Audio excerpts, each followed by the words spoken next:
ما كان للمشركين أن يعمروا مساجد الله شاهدين على أنفسهم بالكفر أولئك حبطت أعمالهم وفي النار هم خالدون إنما يعمر مساجد الله من آمن بالله واليوم الآخر وأقام الصلاة وآتى الزكاة ولم يخش إلا الله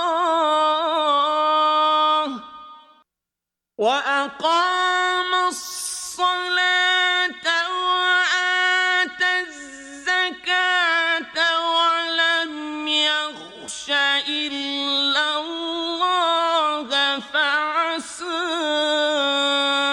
أولئك أن يكونوا من المهتدين أجعلتم سقاية الحاج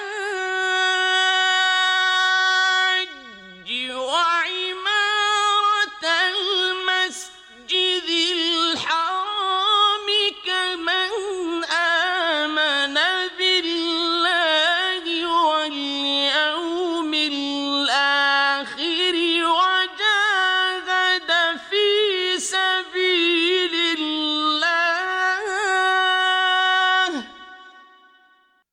لا يستوون عند الله والله لا يهدي القوم الظالمين.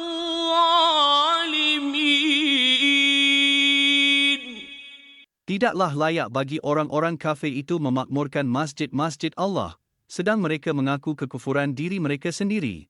Mereka itu ialah orang-orang yang rosak binasa amalnya dan mereka pula kekal di dalam neraka.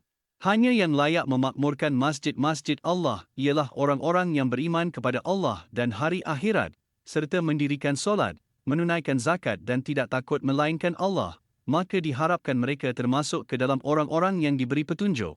Apakah orang-orang yang memberi minuman kepada orang-orang yang mengerjakan haji dan menguruskan Masjidil Haram kamu samakan dengan orang-orang yang beriman kepada Allah dan hari kemudian serta berjihad di jalan Allah? Mereka tidak sama di sisi Allah dan Allah tidak memberikan petunjuk kepada kaum yang zalim. Diriwayatkan oleh Ibnu Abi Hatim dari jalur Ali bin Abi Talhah, dari Ibnu Abbas bahawasanya ia berkata, Al-Abbas berkata di saat dia ditawan di Perang Badar, walaupun kalian telah lebih dulu masuk Islam, berhijrah, dan berjihad daripada kami sejak dahulu telah menguruskan Masjidil Haram, memberi minum orang yang mengerjakan haji, serta membebaskan orang yang ditawan. Maka Allah menurunkan ayat, apakah orang-orang yang memberi minuman kepada orang-orang yang mengerjakan haji dan menguruskan Masjidil Haram kamu samakan dengan orang-orang yang beriman kepada Allah dan hari kemudian serta berjihad di jalan Allah? Mereka tidak sama di sisi Allah dan Allah tidak memberikan petunjuk kepada kaum yang zalim. Imam Muslim, Ibnu Hibban, dan Abu Daud dari Nu'man bin Bashir bahawasanya dia berkata, waktu itu aku sedang berada berhampiran mimbar Rasulullah bersama dengan beberapa orang sahabat beliau. Tiba-tiba seorang di antara mereka berkata, aku tidak peduli jika setelah masuk Islam aku tidak beramal untuk Allah selain memberi minum orang yang menunaikan haji. Sementara seseorang yang lain berkata, bukan, tapi menguruskan Masjidil Haram. Lalu yang ketiga berkata, bukan, tapi jihad di jalan Allah. Hari itu adalah hari Jumaat. Setelah aku solat Jumaat, aku menghadap Rasulullah dan bertanya mengenai perbezaan pendapat mereka.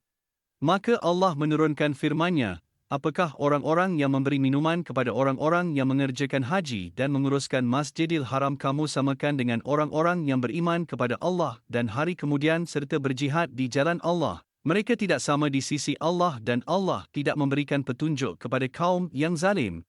Al-Firyabi meriwayatkan dari Ibnu Sirin bahawa Ali bin Abi Talib datang ke Mekah, lalu dia berkata kepada Al-Abbas, "Bapa saudaraku, mengapa engkau tidak berhijrah? Mengapa engkau tidak mengikut Rasulullah?" Bapa saudaranya pun menjawab, "Aku menguruskan Masjidil Haram dan memegang kunci Kaabah." Maka Allah menurunkan ayatnya, "Apakah orang-orang yang memberi minuman kepada orang-orang yang mengerjakan haji dan menguruskan Masjidil Haram kamu samakan dengan orang-orang yang beriman kepada Allah dan hari kemudian serta berjihad di jalan Allah? Mereka tidak sama di sisi Allah dan Allah tidak memberikan petunjuk kepada kaum yang zalim." Ia juga berkata kepada beberapa orang yang ia sebutkan nama-nama mereka, "Mengapa kalian tidak berhijrah? Mengapa kalian tidak menyusul Rasulullah?"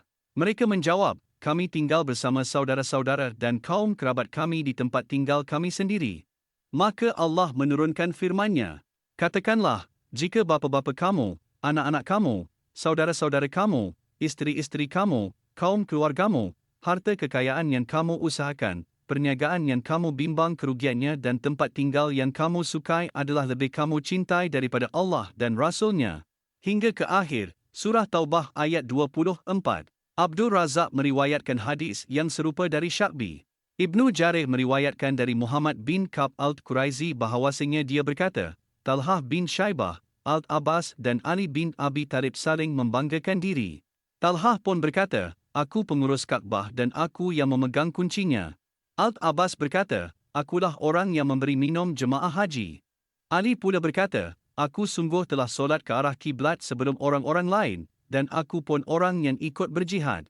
Maka Allah menurunkan surah Taubah ayat 19.